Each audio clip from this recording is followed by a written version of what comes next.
My arrogant stepsister tormented me for years, then stole the spotlight at my 16th birthday with her pregnancy news. So I proposed at her wedding. Now my family labels me the villain. I'm 19 now, living on my own in a cozy apartment in Reno, Nevada, a space that finally feels like mine. But this story begins when I was about to turn 16, back in late August. To understand it, you need to know about my dad, Robert, my stepmom, Elaine, and my stepsister, Cassandra, who's 21. Reflecting on everything still stings, a quiet pain that lingers, but I need to piece it together to make sense of it all. My biological mom, Ellen, passed away when I was only a few months old. A sudden heart attack, they said, unexpected and devastating. It broke my dad. He raised me alone for years in a small 3-bedroom house in a quiet suburb of Carson City. He was a decent dad in his own way, always making sure I had what I needed, like clothes and school supplies. But he was distant, often lost in his thoughts after Mom's death. We'd eat dinner together, usually something quick like grilled cheese or frozen pizza, sitting on the couch watching game shows. We didn't talk much, but the silence felt familiar, not awkward. My paternal grandparents helped occasionally, taking me for weekends to their cabin by Lake Tahoe or bringing over homemade pies. But mostly, it was just Dad and me. When I was 11, things shifted. Dad started dating Elaine, a woman he met through a mutual friend at his accounting job. I remember him breaking the news one evening while I was sketching in the dining room. He fidgeted with his glasses, a nervous habit, and said, "I've met someone special, and I'd like you to meet her. Her name's Elaine." I didn't want our dynamic to change. I liked it being just us. But I saw how lonely Dad was, so I forced a smile and said, "That's great, Dad." I don't think I sounded very convincing. The first time I met Cassandra, Elaine's daughter, was at our house for a barbecue. I'd spent the day nervously tidying the living room, even though they wouldn't go in there. Cassandra was 13, 2 years older than me, and walked in with an air of superiority. She sized me up with a smirk, her perfectly styled outfit, a trendy skirt and blouse, making me feel small in my worn overalls and sneakers. From that first encounter, Cassandra made it clear she didn't like me. It felt like she saw me as competition or an easy target. She began making my life miserable in subtle ways, mocking my outfits with a fake smile. "Oh, that's an interesting choice," or teasing me about not dating, saying loudly at school events, "Still single, huh? Don't worry, someone will pity you one day." She even tried turning my friends against me, cozying up to my small group of art club buddies and whispering lies like, "She's been saying you're boring behind your back." I never understood why she targeted me. I'd done nothing to her. I later learned Cassandra had her own struggles. Her parents' divorce was messy, filled with arguments, and she split her time between Elaine and her dad, who lived in a neighboring county. She adored her dad, always boasting about their camping trips during her 2-week stays with him.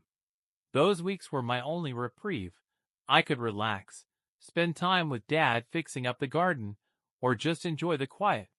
Dad seemed lighter then, too, without Cassandra around. Middle school was torture.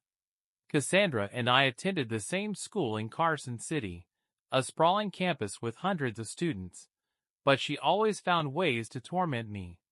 She'd, accidentally, knock my sketchbooks out of my hands in the halls, make snarky comments in the lunchroom for all to hear, or mock my presentations in class. I coped by fading into the background, sitting in the back, keeping my head down, spending recesses in the library sketching. I never told Dad or Elaine. I feared they wouldn't believe me, thinking I was jealous or dramatic. I also didn't want to escalate things or seem weak, hoping if I ignored her, she'd stop. When Cassandra turned 18, she got accepted into a prestigious university in Las Vegas to study marketing. I was overjoyed when she moved out, finally able to breathe in my own home without her looming presence. But she returned every few weekends, and those visits were dreadful. The house's mood would shift. Dad and Elaine fawned over her, asking about her classes, her boyfriend, Nathan, and her campus life, while I faded into the background again.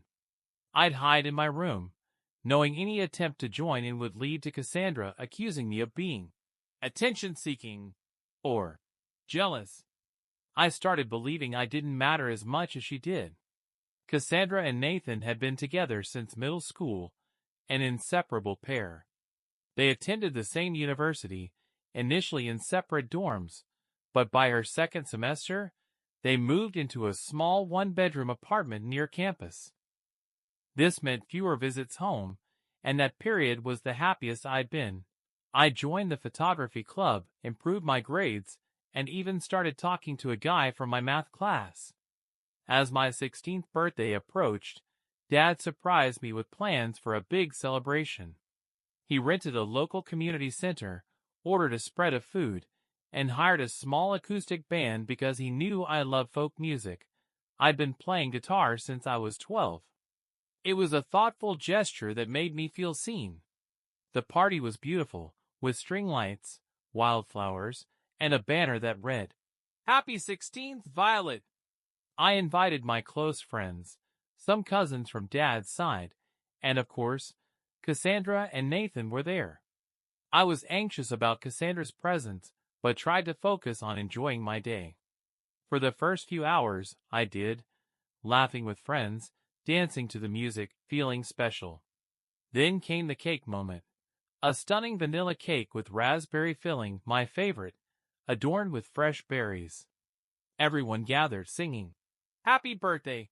And I stood there, blushing but happy, ready to blow out the candles. Suddenly, Cassandra loudly cleared her throat, silencing the crowd. With a dramatic smile, she announced, "Nathan and I have news. We're expecting." The room exploded with cheers. Everyone swarmed her and Nathan, offering hugs and questions. Dad, teary-eyed, embraced her, gushing about how thrilled he was. I stood there, cake knife in hand, candles melting, wax dripping onto the frosting, feeling utterly humiliated. One of Cassandra's friends, a girl named Tara, chirped, "Cassandra, you should cut the cake with her," in a syrupy tone. Cassandra loved the idea, sauntering over, placing her hand over mine on the knife, and cooing, "Let's do it together." I wanted to shove her away, to scream, but I froze. The rest of the party blurred. Everyone focused on Cassandra's pregnancy, discussing baby names and nurseries, while the music I loved felt mocking. My friends tried consoling me, but the hurt was too raw. That night, I realized I didn't just resent Cassandra. I despised her for stealing my moment, for always making me feel small. After that, I changed. I stopped being the quiet, passive girl and started pushing back. When Cassandra made snide remarks, like saying I looked like I shopped at a thrift store, I'd retort, "At least I don't dress like a walking billboard." Our arguments escalated into shouting matches that echoed through the house.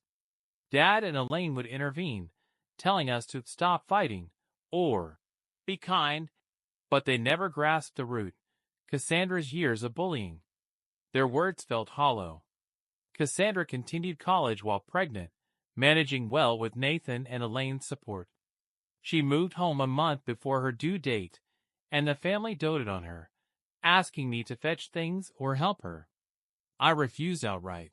"I'm busy," I'd say, or "Nathan can do it."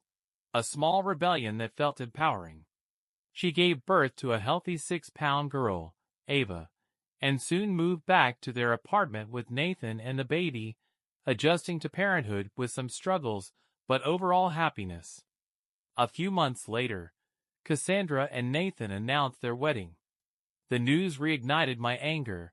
I couldn't forget my 16th birthday, the humiliation. I decided I couldn't let her have her day unscathed. I knew it was petty, maybe wrong, but I didn't care. I wanted her to feel what I had. I confided in my boyfriend, Ethan, whom I had been dating for a year.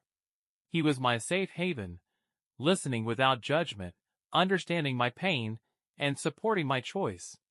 He even offered to help. Cassandra's wedding was a lavish affair at a vineyard in Napa Valley, with hundreds of guests, elegant floral arrangements, a string quartet, and a gourmet dinner. I wore a simple dress, aiming to blend in, waiting for my moment. Ethan stayed by my side, offering reassuring glances. After the ceremony, speeches, and first dance, Ethan took the microphone. He spoke about how much he loved me, how I'd overcome so much, growing stronger through it all. Then, in front of everyone, he knelt, pulled out a sapphire ring, and proposed. The room fell silent, then erupted in applause. Most guests were genuinely happy. Some of Cassandra's college friends even hugged me, excited, but Cassandra, Nathan, Dad, and Elaine looked livid, their glares cutting through the crowd. In that moment, I felt a bitter satisfaction, though it wasn't entirely fulfilling. The next day, Dad called, his voice cold. "What you did was unforgivable. You deliberately ruined Cassandra's wedding. You should be ashamed." I replied, "I didn't ruin anything. Ethan proposed. We're in love. What's wrong with that?" He insisted. "A wedding is sacred, more important than a birthday. You should have waited, asked my permission."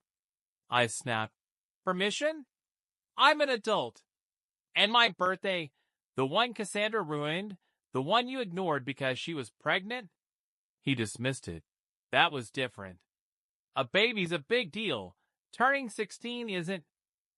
I unleashed years of hurt, accusing him of always favoring Cassandra, never protecting me from her bullying, making me feel worthless. He denied it, claiming he loved us equally, but I knew better. I ended the call with, "I'm not sorry, and I don't care if you never speak to me again." Hanging up, torn between relief and guilt. I told myself it was fair. Cassandra ruined my birthday intentionally, so I did the same. But a small voice whispered, "Was this right? Did you stoop to her level?" First update, in the weeks after, Dad and Elaine went silent, as if I no longer existed. I saw social media photos of them with Cassandra and Ava, a painful reminder of my exclusion. Ethan was my anchor, listening as I vented, holding me when I cried, never judging. We planned a small engagement party with close friends, the opposite of Cassandra's extravagant wedding, focused on our love, not spectacle. Ethan became my chosen family, everything my biological one wasn't: kind, supportive, loving. The hardest part was accepting I'd lost Dad. He'd been distant since remarrying, and I grieved the father I'd hoped for, one who'd love me unconditionally. Second update, a week and a half post-wedding, my grandparents, Dad's parents, called. We weren't close. They'd always been reserved, not unkind but not warm. "We heard about Cassandra's wedding," my grandmother said. "Your father's upset. You need to apologize." I refused. She ruined my 16th birthday, and no one cared. Why should I apologize for doing the same? My grandfather countered, "It's not the same. A wedding's more important. You were selfish, disrespectful." I shot back, "They're the disrespectful ones, ignoring how Cassandra treated me for years. It's none of your business." My grandmother insisted, "We're your grandparents. It is our business. Make things right." I snapped, "They're not my family anymore, and you're not acting like it." Hanging up, heart pounding. It felt like everyone was against me. Cassandra's cruelty, her years of belittling me, made me the villain for standing up. She played the sweet role with others, hiding her manipulative side, leaving me isolated, the only one seeing her truth. Third update, 3 weeks of silence followed. Dad blocked me on all platforms, Facebook, Instagram, everything. Discovering that, I couldn't eat for a day. It felt like a punch. Then one evening, A knock at my apartment door. Through the peephole, I saw Dad, Elaine, Cassandra, and Nathan. My pulse raced with anger and dread. I didn't want to face them, but Dad's loud knocking and calls forced my hand. My neighbors in the thin-walled building would complain. I opened the door, Ethan by my side. Cassandra immediately unleashed, screaming, "You ruined my wedding on purpose. You're selfish, cruel, always making it about you." She ranted for 15 minutes, listing my flaws, claiming I was jealous, attention-seeking, a terrible person. She minimized my birthday, calling it no big deal, accusing me of overreacting for attention, showing no remorse. I exploded, matching her fury. "You bullied me since we met, made my life hell. You're horrible." She screamed, "You're jealous because I'm happy, with a husband and baby, and you've got nothing." The argument intensified, dredging up years of pain. Ethan restrained me as I lunged, rage consuming me. Dad intervened, grabbing Cassandra, yelling, "Enough. You're acting like kids." He demanded apologies, saying we're family, must forgive. But he ignored the imbalance. Cassandra's bullying my victimhood, creating a false equivalence. I refused. "I'm not sorry. She deserved it. You always take her side, only care about her. You're here out of guilt, not love." His expression softened, perhaps with shame. Elaine tried speaking, but I cut her off. "You're just as bad. You knew what she did and let it happen." Cassandra, losing control, stormed out, saying, "This was a waste. I shouldn't have tried fixing things with someone like you." Dad and Elaine lingered, Dad lecturing on family and forgiveness, but I tuned him out.